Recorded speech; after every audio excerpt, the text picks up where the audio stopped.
नमस्कार दोस्तों, Urjit GS academy में आपका एक बार पुनः स्वागत है। दोस्तों, आज हम बात करने वाले हैं सहायक कुल सचिव परीक्षा 2022 के तहत जो पेपर सेकंड है उसकी यूनिट थर्ड और यूनिट फिफ्थ। दोस्तों, यूनिट जो है थर्ड और जो फिफ्थ है ये पूरा मध्य प्रदेश विश्वविद्यालय अधिनियम पर ही आधारित है।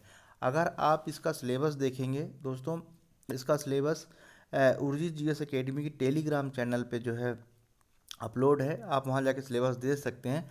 तो यूनिट थर्ड और फिफ्थ को साथ में ही पढ़ा जाना चाहिए, क्योंकि पूरा सिलेबस एक एक चीज़ जो है यूनिट थर्ड और फिफ्थ की जो है मध्य प्रदेश विश्वविद्यालय अधिनियम से संबंधित है। और संबंधित क्या वही है, ठीक है, क्योंकि कम से कम 10 क्वेश्चन जो है यूनिट थर्ड और यूनिट फिफ्थ दोनों को मिला के जो है, यानी मध्य प्रदेश विश्वविद्यालय अधिनियम 1973 से ही आएंगे। आप प्रीवियस ईयर का पेपर देख लें तो उसमें आप पाएंगे कि यूनिट थर्ड और फिफ्थ से जो है बहुत क्वेश्चन आए हुए हैं। और बेसिकली जो है सहायक कुल सचिव जो परीक्षा है वो बेसिकली विश्वविद्यालय अधिनियम 1973 पर ही पूरी आधारित है, क्योंकि अगर चयन होने पे जो सहायक कुल सचिव बनते हैं उसका जो चयन होने पे किसी भी स्टूडेंट का, उसमें हम देखेंगे कि विश्वविद्यालय में किस तरह से काम होता है, क्या कार्य प्रणाली है, किस तरह से वहाँ के कौन कौन से उसमें एम्प्लॉय होते हैं, या इसके अलावा कुलपति का क्या काम है, विश्वविद्यालय में क्या क्या गतिविधियाँ होती हैं, ठीक है, ये सारी चीज़ें हैं, ठीक है, कि विद्यार्थी परिषद क्या होता है, ये सारी चीज़ें जो है मध्य प्रदेश विश्वविद्यालय अधिनियम 1973 में जो है बताया गया है। तो दोस्तों, एक एक चीज़ जैसे कि आप यूनिट फिफ्थ में देखेंगे तो उसमें जो अलग अलग टॉपिक दिए हुए हैं कि विद्यार्थी परिषद क्या होता है, कुलाधिपति क्या है, कुलपति क्या है, दोनों में अंतर है, कुलाधिपति कुलपति दोनों में अंतर है। और इस तरह से जो है अलग अलग जो है बताया गया है, कुल सचिव का क्या काम है, सहायक कुल सचिव के क्या काम है। तो दोस्तों, ये जो चीज़ें हैं ये सारी चीज़ें मध्य प्रदेश अधिनियम जो विश्वविद्यालय अधिनियम है इसी पर जो है आधारित है। तो चलिए दोस्तों शुरू करते हैं।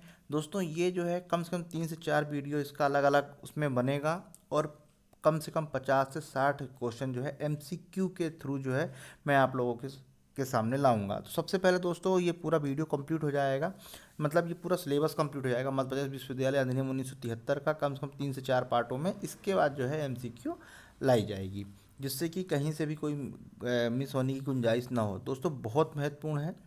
और अभी तक जो उर्जित जीएस एकेडमी में नए स्टूडेंट जुड़े हैं वो चैनल को सब्सक्राइब करें, वीडियो को शेयर करें, साथ ही जो है बेल आइकन को जरूर प्रेस करें, जिससे मेरे द्वारा बनाया जा रहा है वीडियो का अपडेशन आपके पास तुरंत पहुंचे। चलिए दोस्तों, हम शुरू कर लेते हैं। मध्य प्रदेश विश्वविद्यालय अधिनियम 1973 बहुत महत्वपूर्ण है।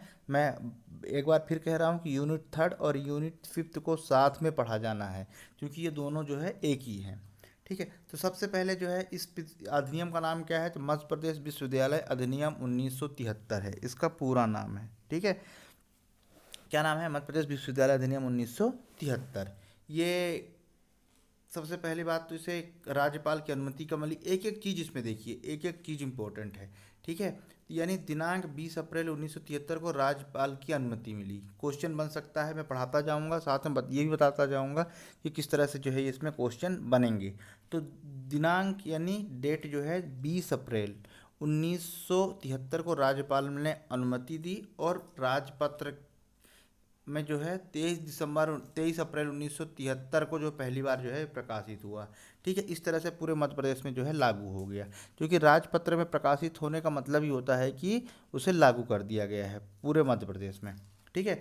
तो इसको प्रश्न पूछा जा सकता है कि राज्यपाल ने विश्वविद्यालय अधिनियम 1973 को कब जो है राज्यपाल ने अनुमति दी, तो 20 अप्रैल 1973 को अनुमति दी, और जस्ट 3 दिन बाद जो है राजपत्र में जो है इसको प्रकाशित कर दिया गया, ठीक है। तो इसको जो है ध्यान रखिएगा। इसके अलावा ये प्रश्न पूछा जाता है कि भारत गणतंत्र के 24वें वर्ष में मध्य प्रदेश विधानमंडल द्वारा जो है इसे अधिनियमित किया गया। तो कितने वर्ष में अधिनियमित किया गया, तो 24 24वें वर्ष में। तो गणराज्य का यहाँ क्या मतलब हो रहा है? मतलब हो रहा है कि आप जब से गणतंत्र दिवस मनाया जा रहा है भारत गणराज्य के 24वें वर्ष से, ठीक है। तो आप 24 वर्ष इसमें जोड़ लीजिए कब से हो रहा है, उसके अकॉर्डिंग जो है आप पाएंगे कि 1973 जो है ये उसी दौरान हो रहा है ना।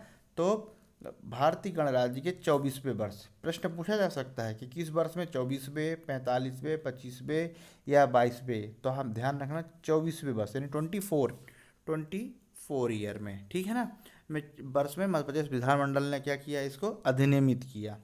चलिए, तो यहाँ से 3 क्वेश्चन जो है कंप्लीट हुए। इसी तरह से एक एक चीज़ जो है मैं आपको बताता चलूँगा, यही चीज़ें जो है पूछी जाएंगी, ठीक है, यूनिट 3 एंड यूनिट 5 से। चलिए आगे देख लेते हैं। अब इसमें हम देख लेते हैं कि जो अध्याय पहला है उसमें क्या बताया गया है। ऐसे करके बहुत सारे अध्याय हैं, हर अध्याय के बारे में हम बिल्कुल गहनता से देखेंगे और फिर इसमें से जो है सेलेक्टेड क्वेश्चन हम निकालेंगे, तकरीबन 50 से 60 क्वेश्चन, ठीक है। 50 क्वेश्चन तो होंगे ही, ज़्यादा भी हो सकते हैं। तो पहला है अध्याय प्रारंभ, ठीक है। जिसमें क्या है, इसके तहत जो है संक्षिप्त नाम, विस्तार और प्रारंभ है, यानी जो विश्वविद्यालय अधिनियम है उसमें जो है उसका संक्षिप्त नाम क्या है, विस्तार क्या है तथा प्रारंभ कैसे होता है। तो यह अधिनियम मध्य प्रदेश विश्वविद्यालय अधिनियम 1973 कहा जाएगा, ठीक है। ये इसका पूरा, जैसा कि मैंने पहले बताया था कि इसका पूरा नाम है मध्य प्रदेश विश्वविद्यालय अधिनियम 1973 है, 74 है, 75 या 76 है, तब पता होना चाहिए कि 1973 है, ठीक है। इसका विस्तार संपूर्ण मध्य प्रदेश में है। प्रश्न ये भी पूछा जा सकता है कि क्या विश्वविद्यालय अधिनियम 1973 का विस्तार संपूर्ण मध्य प्रदेश में है कि कुछ ही मेट्रोज में है या कुछ ही जगह पे है। तो ये संपूर्ण मध्य प्रदेश का है ये, ठीक है। इसके अलावा यह ऐसी तारीख से प्रवृत्त हुआ जिसे राज्य सरकार अधिसूचना द्वारा नियत किया गया है। जैसा कि इसके मैंने पहले बताया था कि जब से राजपत्र में इसको राजपत्र में लाया गया है तब से जो है ये अधिनियमित किया गया है, यानी पूरे अधिसूचना द्वारा जो है पूरे मध्य प्रदेश में ये लागू किया गया है।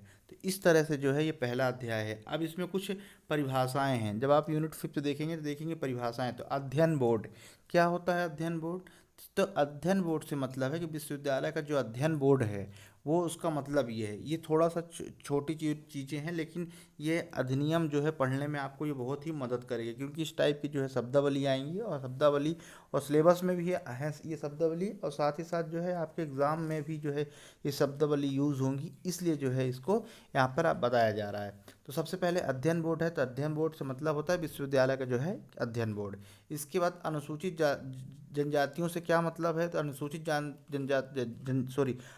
जनजातियों से वही मतलब है जो भारतीय संविधान के अनुच्छेद 342 से है, ठीक है। अब आप 342 देखिएगा, उसमें क्या है, तो उसमें जो है बताया गया है कि अनुसूचित जनजाति के बारे में जो है राज्यपाल किसी भी क्षेत्र को बता सकते हैं। इसके बाद अनुसूचित जाति से मतलब 19 जो भारतीय संविधान है 341 संविधान जो है इसके बारे में बताता है, ठीक है। नेक्स्ट है कर्मचारी। कर्मचारी से क्या मतलब हो रहा है, यहाँ होता है कर्मचारी। कर्मचारी से मतलब है कि विश्वविद्यालय द्वारा नियुक्त किया गया कोई भी व्यक्ति जिसके द्वारा विश्वविद्यालय का अध्यापन या कर्मचारी ये किया जा रहा है। कर्मचारी का मतलब है कि कोई भी ऐसा व्यक्ति, कर्मचारी जो विश्वविद्यालय में चाहे अध्यापक हो या और दूसरे कामों में लगा हुआ कर्मचारी हो, वो यहाँ पर मतलब कर्मचारी से हो रहा है, ठीक है।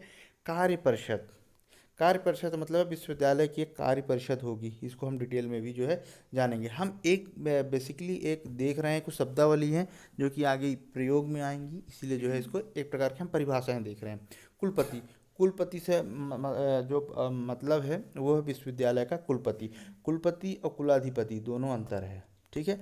हम अक्सर देखते हैं कि किसी विद्यालय का जो प्रमुख होता है कुलपति होता है, लेकिन इन सभी विश्वविद्यालयों का प्रमुख एक ही होता है, कुलाधिपति बोला जाता है, वो राज्यपाल होता है, ठीक है। चलिए हम आगे देखते हैं कुलाधिपति। कुलाधिपति से मतलब होता है विश्वविद्यालय का कुलाधिपति, ठीक है। छात्र निवास, छात्र निवास मतलब विश्वविद्यालय महाविद्यालय संस्था में विद्यार्थियों के लिए निवास स्थान, ठीक है, जो छात्रावास होता है इसके बारे में बताया गया है, ठीक है।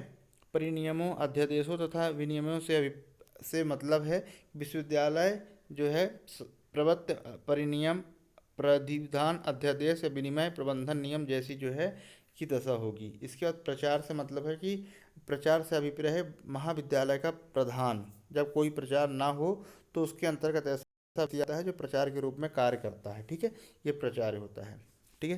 प्रिंसिपल जिसे हम इंग्लिश में बोलते हैं। अध्ययन केंद्र से मतलब है उच्चतर विद्या अथवा गणवेषण, इसका मतलब होता है कि रिसर्च के स्थान के रूप में विश्वविद्यालय द्वारा संचालित की गई संस्था, ठीक है। महाविद्यालय से अभिप्रेत है यह संस्था जिसे इस अधिनियम के उपबंधों द्वारा या उसके अधीन संधारित किया जाता हो या विश्वविद्यालय के विशेषाधिकार जो है दिए गए हों। विश्वविद्यालय का विभागाध्यक्ष यानी महाविद्यालय किसी विभाग का अध्यक्ष। जैसे मान लीजिए थोड़ी देर के लिए हम मान लेते हैं किसी पर्टिकुलर विभाग का अध्यक्ष, या ये जैसे सांख्यिकी किसी उसका कोई एक डिपार्टमेंट है, फिजिक्स डिपार्टमेंट है दूसरा, तो उसका जो है अध्यक्ष जो है यहाँ पर विभागाध्यक्ष कहलाएगा।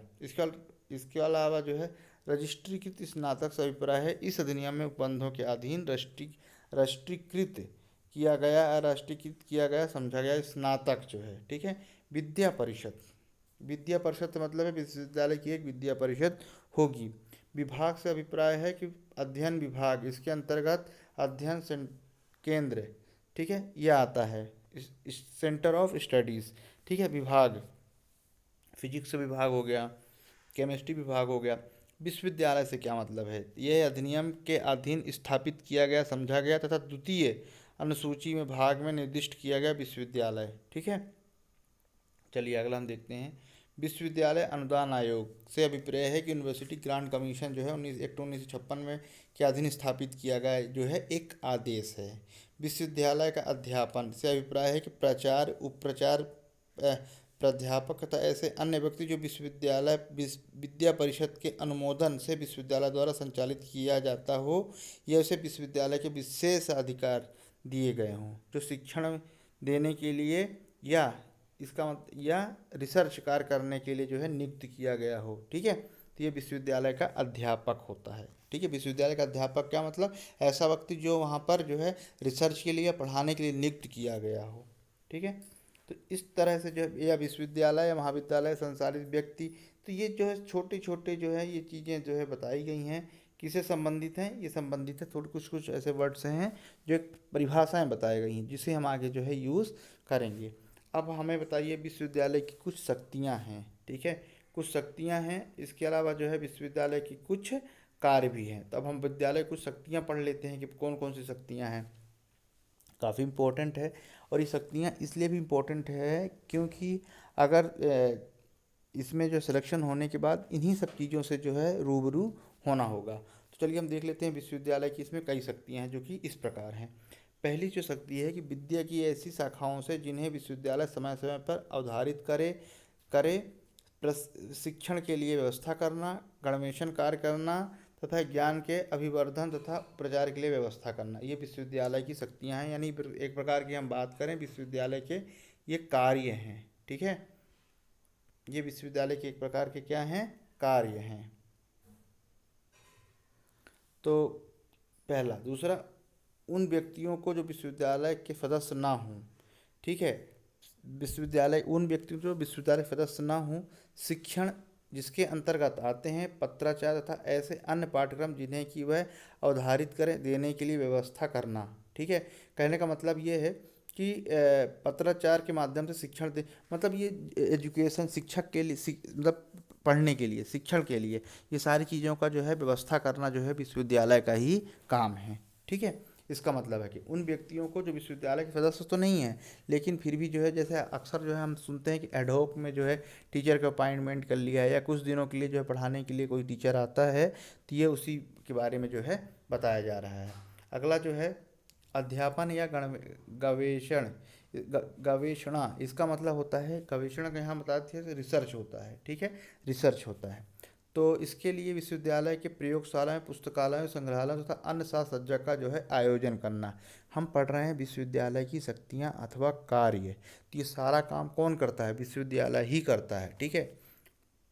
इसके अलावा अगला जो है महाविद्यालयों, अध्यापन विभागों, अध्यापन केंद्रों तथा छात्र निवासों को स्थापित करना, संचालित करना तथा उनका प्रबंधन करना, ये सारा काम भी किसका होता है, विश्वविद्यालय का होता है।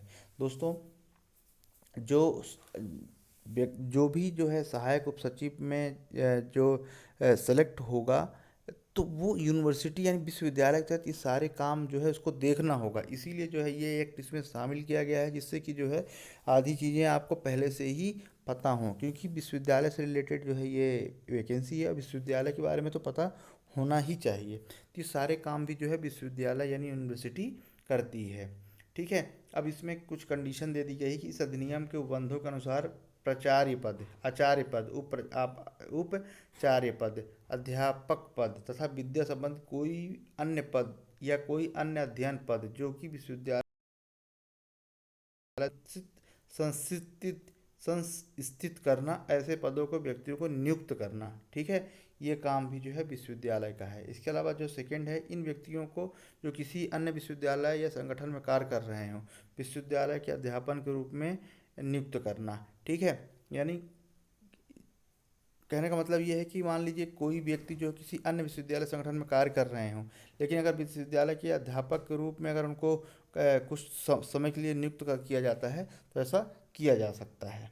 ठीक है, अन्य जो है उसकी शक्तियां हैं, जो उपाधियां होती हैं, उपाधि, प्रमाणपत्र, विद्या संबंधी विशिष्टताएं भी जो है विश्वविद्यालय किया जाता है। अक्सर हम सुनते हैं कि इस यूनिवर्सिटी से जो है पीएचडी की डिग्री ले गई थी, एक प्रकार की उपाधि है। ठीक है, तो इस तरह की उपाधियों का काम भी जो है विश्वविद्यालय द्वारा ही किया जाता है। इसके अलावा जो है उन व्यक्तियों को जिन्होंने अध्यादेशों के अधिकथित शर्तों के अधीन रिसर्च कार्य किया हो, उपाधि तथा विद्या संबंधी विशिष्टताएं प्रदान करना भी जो है विश्वविद्यालय का ही काम है। ऐसे व्यक्तियों को के लिए जो विश्वविद्यालय के विद्यार्थियों के रूप में नामांकित ना हो, ऐसे व्याख्याओं तथा प्रशिक्षण की व्यवस्था करना और उन्हें उपाधि पत्र तथा प्रमाण पत्र प्रदान करना, जैसे कि विश्वविद्यालय अवधारित करें। ठीक है, नेक्स्ट है विश्वविद्यालय किसी अध्ययन विभाग, प्रध्ययन केंद्र या महाविद्यालय को स्वशासी विश्वविद्यालय के रूप में घोषित करना। ठीक है, स्वशासी का मतलब क्या होता है यहाँ पे दोस्तों, ऑटोनॉमस के रूप में जो है घोषित करना, यह भी विश्वविद्यालय का ही काम है। विश्वविद्यालय द्वारा मान्य महाविद्यालयों तथा संस्थाओं का अध्यापन गणवेश कर।